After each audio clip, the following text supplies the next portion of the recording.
भारत का पड़ोसी पाकिस्तान हमेशा भारत के खिलाफ अपनी साजिशों को आगे बढ़ाने में लगा रहता है। अब पाकिस्तान को एक और नया हथियार मिलने जा रहा है। तुर्की के द्वारा विकसित किया गया एक शक्तिशाली रक्षा ड्रोन सिस्टम। ये ड्रोन पाकिस्तान की सैन्य ताकत को और भी अधिक बढ़ाने वाला है और भारत के लिए एक नई सुरक्षा चुनौती पेश कर सकता है। तुर्की ने दूसरे देशों के साथ साथ पाकिस्तान को भी हथियारों की सप्लाई बढ़ा दी है। पाकिस्तान और तुर्की के बीच नजदीकी लगातार बढ़ती जाएगी। तो ऐसा है, पाकिस्तान को लगता है कि तुर्की का सैन्य समर्थन मिलने से उसे बड़ी मदद मिलेगी। यूक्रेन युद्ध में तुर्की के ड्रोन ने अपनी ताकत का प्रदर्शन किया है और अब ये ड्रोन पाकिस्तान की ताकत को बढ़ाने के लिए उपयोग किए जाएंगे। तुर्की को आज दुनिया भर में ड्रोन पावर हाउस के नाम से जाना जाता है। रूस यूक्रेन की जंग से लेकर नागोर्नो काराबाख तक में तुर्की के ड्रोन ने तबाही मचाई। भारत का उद्देश्य अब यह है कि वो तुर्की के इस ड्रोन खतरे का मुकाबला करें और अपनी रक्षा में आत्मनिर्भरता हासिल। दुनिया में अगर कोई एक वाहिद मुल्क है जिसके ड्रोन्स टेक्नोलॉजी की हर कोई तारीफ करता है और वो लेना चाहता है, वो है तुर्की, जिसे तुर्किया भी कहते हैं। और अब पाकिस्तान और तुर्की के दरमियान एक ऐसी डील हुई है जिसने हमारे दुश्मनों यानी पाकिस्तान के दुश्मनों के होश उड़ा दिए हैं। वो डील क्या है, आज के इस वीडियो में वही सब कुछ बताते हैं। ये आर्टिकल भी आपके सामने चल रहा है जिसमें बाकायदा तुर्की का मीडिया इस बात का ऐलान कर रहा है कि पाकिस्तान की नेस्कॉम और तुर्की एरोस्पेस इंडस्ट्रीज जो हैं उनके दरमियान ये बाकायदा एक डील साइन हो चुकी है, जिसमें पाकिस्तान के अंदर बाकायदा तौर पर यही कंपनी आकर पाकिस्तान को पहले ड्रोन्स बना कर देगी और फिर आहिस्ता आहिस्ता वो सारी टेक्नोलॉजी पाकिस्तान को ट्रांसफर की जाएगी। यानी ये पाकिस्तान और तुर्किया का मिलकर एक प्रोजेक्ट होगा। तुर्की के ड्रोन्स TB2 बायरेक्टर जो कि पाकिस्तान में पहले से ही मौजूद हैं, ऑपरेट कर रहे हैं। वो आर्मेनिया की जंग हो, वो यूक्रेन की जंग हो, अजरबैजान और रशिया के साथ इनमें काफ़ी मौसर साबित हुए हैं। और अजरबैजान की जंग में तो बाकायदा अजरबैजान के प्रेसिडेंट ने ऐलान किया था कि ये जंग जितवाने में जहां हमारी फौज की बहादुरी है, वहीं तुर्की मेड बायरेक्टर TB2 ड्रोन्स ने भी सबसे बड़ा अहम रोल निभाया है। इस सारे मामले पर हमारे पड़ोस में काफ़ी तकलीफ है। पड़ोसी ये कह रहे हैं कि पाकिस्तान और तुर्किया के जो ये टेक्नोलॉजी शेयरिंग का प्रोसेस है ये हमें कबूल नहीं। और कबूल क्यों नहीं? क्योंकि ड्रोन्स टेक्नोलॉजी में पाकिस्तान भारत से बहुत आगे हो जाएगा। भारत और अमेरिका का जो ड्रोन प्रोग्राम है, जिसमें भारत ने एक बड़ी खेप ड्रोन की लेनी है, उसमें कई बरस लग जाने हैं।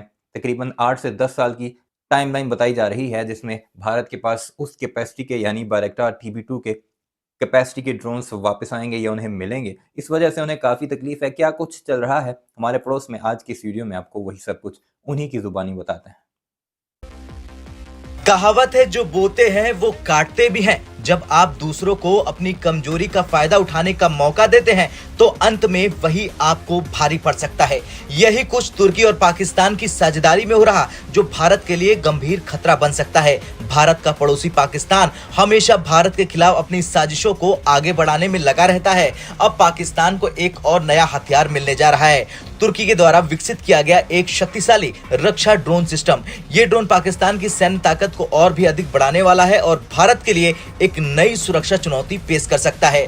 तुर्की ने रक्षा तकनीक में अपनी आत्मनिर्भरता की दिशा में तेजी से कदम बढ़ाए हैं। आज तुर्की 80% तक अपनी सैन्य जरूरतों को स्वदेशी कंपनियों से पूरा कर रहा। तुर्की की सबसे बड़ी उपलब्धियों में से एक उसका विकसित किया गया ड्रोन तकनीक, जो अब तक पाकिस्तान को मिल चुका है। यूक्रेन युद्ध में तुर्की के ड्रोन ने अपनी ताकत का प्रदर्शन किया है और अब ये ड्रोन पाकिस्तान की ताकत को बढ़ाने के लिए उपयोग किए जाएंगे।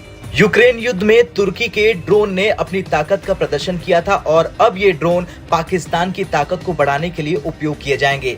भारत के लिए यह समय है, क्योंकि तुर्की न केवल पाकिस्तान को हथियारों की सप्लाई कर रहा, बल्कि अपनी सैन्य ताकत को लगातार बढ़ा रहा। भारत ने अपनी नीति के तहत हमेशा से अपने विरोधियों को उसी की भाषा में जवाब दिया है। भारत का उद्देश्य अब यह है कि वो तुर्की के इस ड्रोन खतरे का मुकाबला करें और अपनी रक्षा में आत्मनिर्भरता हासिल करें।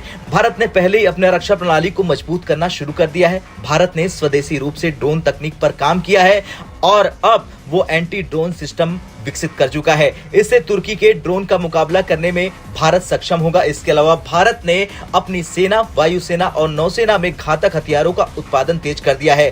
भारत के पास अब अपनी स्वदेशी तकनीक है, जो तुर्की और पाकिस्तान जैसे देशों के खतरे से निपटने में सक्षम है। तुर्की के लिए समस्याएं भी बड़ी हैं, क्योंकि वो आतंकवादियों का समर्थन करता है और मुस्लिम देशों का खलीफा बनने के लिए लगातार संघर्ष कर रहा है। इसके अलावा तुर्की की बढ़ती सैन्य ताकत को लेकर पश्चिमी देशों और अमेरिका से भी उसे विरोध का सामना करना पड़ता है। अमेरिका ने तुर्की के खिलाफ कई बार सख्त कदम उठाने की चेतावनी दी है और अब देखना यह होगा कि तुर्की इस स्थिति से कैसे निपटता है। खैर, भारत ने अब तुर्की को जवाब देने के लिए अपनी वैश्विक रणनीति को मजबूत किया है।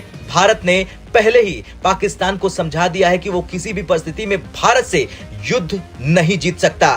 भारत ने अपनी रक्षा प्रणाली को मजबूत कर लिया है और अब वो तुर्की की ड्रोन प्रणाली के खिलाफ भी कदम उठा रहा है।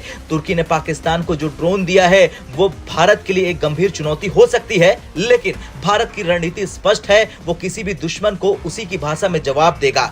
भारत ने पहले ही अपने सुरक्षा तैयारियों को मजबूत किया है और अब तुर्की के खिलाफ भी ऐसा हो सकता है। भारत का लक्ष्य ये रहा है कि वो अपनी रक्षा में पूरी तरह से आत्मनिर्भर बने और किसी भी बाहरी ताकत को अपनी सुरक्षा पर खतरा पैदा करने का मौका न दे।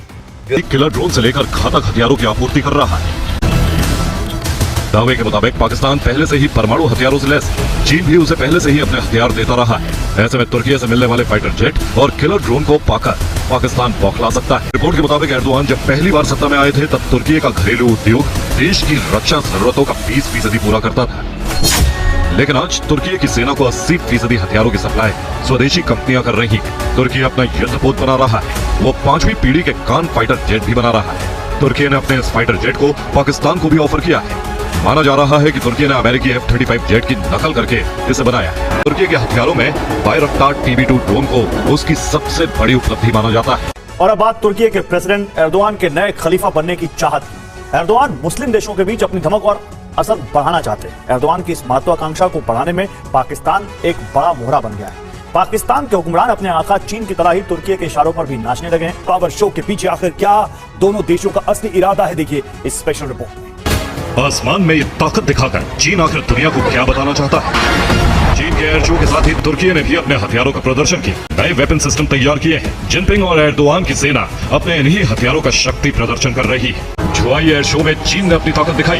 एयर शो में चीन अपनी अत्याधुनिक सैन्य तकनीक को दुनिया को दिखा रहा है। एयर शो में चीन ने सतह से हवा में मार करने वाले मिसाइल सिस्टम के अलावा J-35A स्टेल्थ फाइटर जेट और J-15T एयरक्राफ्ट कैरियर से उड़ान भरने वाले फाइटर जेट से हैरत अंगेज उड़ान है। दूसरे स्टेल्थ फाइटर के रूप में J-35A को बेहद शक्तिशाली लड़ाकू विमान माना जाता है। चीन के रक्षा मंत्रालय का दावा है कि ये लड़ाकू विमान एक साथ कई मिशन को अंजाम दे सकता है। माना जाता है कि ये लड़ाकू विमान चीन की हवाई ताकत को कई गुना बढ़ा सकता है। रिपोर्ट्स के मुताबिक तुर्की ने अलकायदा से लेकर अजरबैजान तक को हथियारों की सप्लाई की। अजरबैजान आर्मेनिया जंग में अजरबैजान को तुर्की से मिले बायरक्तार ड्रोन के दम पर नागोर्नो काराबाख पर कब्जा करने में काफी मदद मिली, जहां वो अपने हथियारों को खपाने के लिए नए मौके देख रहा है। हथियार निर्यातक देशों में तुर्की अब सिर्फ अमेरिका, फ्रांस, रूस, इटली, चीन, जर्मनी, ब्रिटेन, स्पेन और इजराइल से पीछे है।